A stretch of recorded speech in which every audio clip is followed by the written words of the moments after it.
Hello बच्चों, तो आज हम डिस्कस करने वाले हैं page number 10 in text question NCERT chapter number 1 chemical reactions and equation. First question क्या कहता है? फर्स्ट क्वेश्चन कहता है a solution of substance x is used for white washing. ठीक है, वाइट वॉशिंग के लिए कोई सब्सटेंस यूज होता है। नेम द सब्सटेंस एक्स और उसका फॉर्मूला, राइट इट्स फॉर्मूला। हमें एक तो सब्सटेंस का नेम बताना है और उसका formula. Right the reaction of the substance X named in 1 above with water। और ये जो सब्सटेंस X है इसका रिएक्शन हमें लिखना है विद वाटर के साथ में। तो बच्चों, हमने स्टार्टिंग में जब हम टाइप्स ऑफ रिएक्शन पढ़ रहे थे तब हमने कॉम्बिनेशन रिएक्शन के टॉपिक में हमने क्या पढ़ा था? हमने पढ़ा था कि कैल्शियम ऑक्साइड वाटर के साथ में जब रिएक्ट करता है तो क्या होता है, एक बहुत विग्रस रिएक्शन होता है। विग्रस मतलब उसमें हीट भी प्रोड्यूस होती है। क्या बनाता है? कैल्शियम हाइड्रोक्साइड प्लस हीट, है ना। ये क्या है? ये एक एक्सोथर्मिक रिएक्शन है।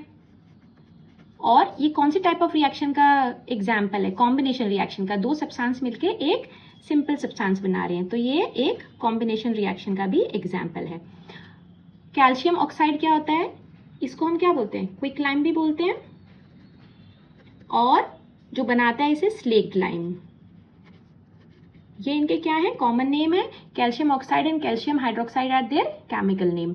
ठीक है, तो हमने ये पढ़ा था कि कैल्शियम ऑक्साइड जो है वाटर के साथ में रिएक्ट करके क्या बनाता है? एक स्लरी टाइप बना देता है जिसमें हमारा कैल्शियम हाइड्रोक्साइड होता है। इसको हम क्या करते हैं?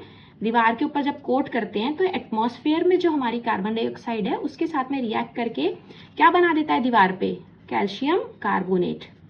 ठीक है ना। तो ये जो कैल्शियम कार्बोनेट है इसकी वजह से हमारी दीवार पे क्या आती है? एक हार्ड और शाइनी फिनिश आ जाती है। तो आपको अब एग्जाम में क्या पूछा गया है? इस क्वेश्चन में पूछा गया है कि कौन सा सब्सटेंस है जो व्हाइट वॉशिंग के लिए यूज होता है। तो आप कैल्शियम हाइड्रोक्साइड नहीं बोलोगे।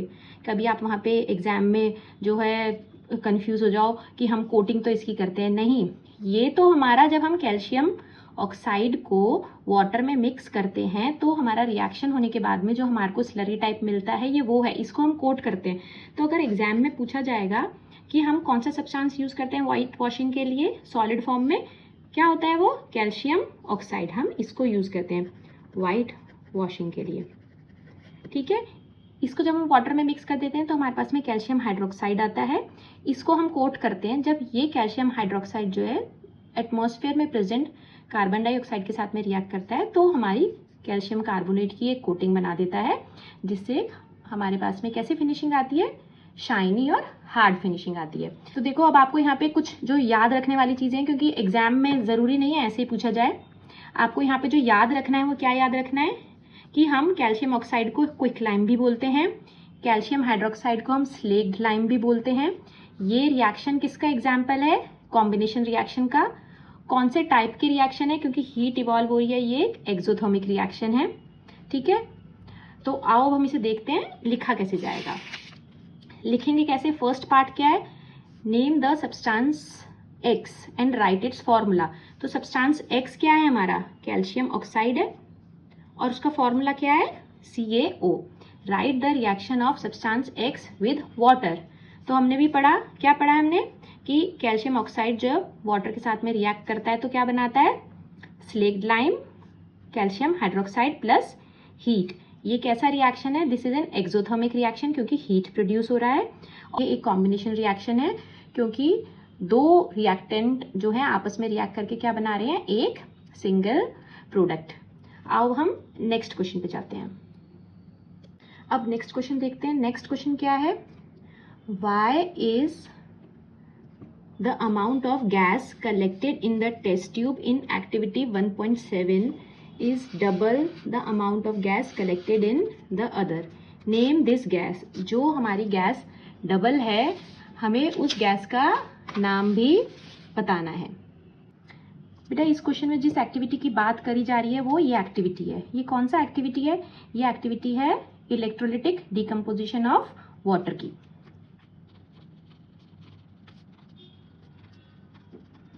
डिकम्पोजिशन रिएक्शन कौन सी होती है? It is exact opposite of combination reaction. हम क्या करते हैं? वाटर में से इलेक्ट्रिक करंट पास करते हैं और वाटर जो है सिंपलर सब्सटेंस में क्या हो जाता है? डिकम्पोज हो जाता है। तो रिएक्शन क्या हो रही होती है यहाँ पे? मगर ये एक अनबैलेंस्ड केमिकल इक्वेशन है, इसे हमें क्या करना पड़ेगा, बैलेंस करना पड़ेगा। देखो रिएक्टेंट में हाइड्रोजन 2 है, प्रोडक्ट में भी हाइड्रोजन 2 है, रिएक्टेंट में ऑक्सीजन 1 है, प्रोडक्ट में ऑक्सीजन 2 है, तो हम यहाँ क्या लगा देंगे, 2 लगा देंगे। अब वापस से चेक करो, रिएक्टेंट में हाइड्रोजन 4 है, प्रोडक्ट में हाइड्रोजन 2 है, तो हम यहाँ पे 2 लगा देंगे। अब एक और बात चेक करते हैं, रिएक्टेंट में हाइड्रोजन 4, प्रोडक्ट में भी 4, रिएक्टेंट में ऑक्सीजन 2, प्रोडक्ट में भी ऑक्सीजन 2। ठीक है, अब आप देखो, अब आपको इस रिएक्शन से क्या पता चल रहा है, इस रिएक्शन से हमें ये पता चल रहा है कि जब हमारा डिकम्पोजिशन होगा तो हमारा जो अमाउंट ऑफ हाइड्रोजन है, अमाउंट ऑफ हाइड्रोजन गैस जो है वो डबल है as compare to amount of the oxygen gas liberated during the reaction. मतलब जब हम वाटर का इलेक्ट्रोलिसिस करेंगे तो जो हमारा हाइड्रोजन है वो क्या आ रहा है, डबल आ रहा है। इससे पहले 2 है ना, स्टोइचियोमेट्रिक कोफिशिएंट क्या है, 2 है, तो हमारा जो हाइड्रोजन का अमाउंट है वो डबल आ रहा है एज कंपेयर टू ऑक्सीजन।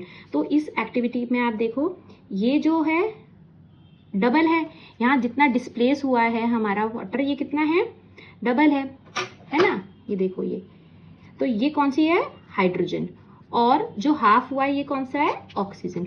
समझ आया आपको, ये इस रिएक्शन में भी हमारा पता चल रहा है। आंसर कैसे लिखोगे इसका, chemical equation for electrolysis of water is ये। अब आपको एक चीज ध्यान रखनी है, खाली केमिकल इक्वेशन नहीं, हमारी ये बैलेंस्ड होनी चाहिए। अगर आप ये बैलेंस्ड नहीं होगी तो आपको आंसर वहां समझ नहीं आएगा।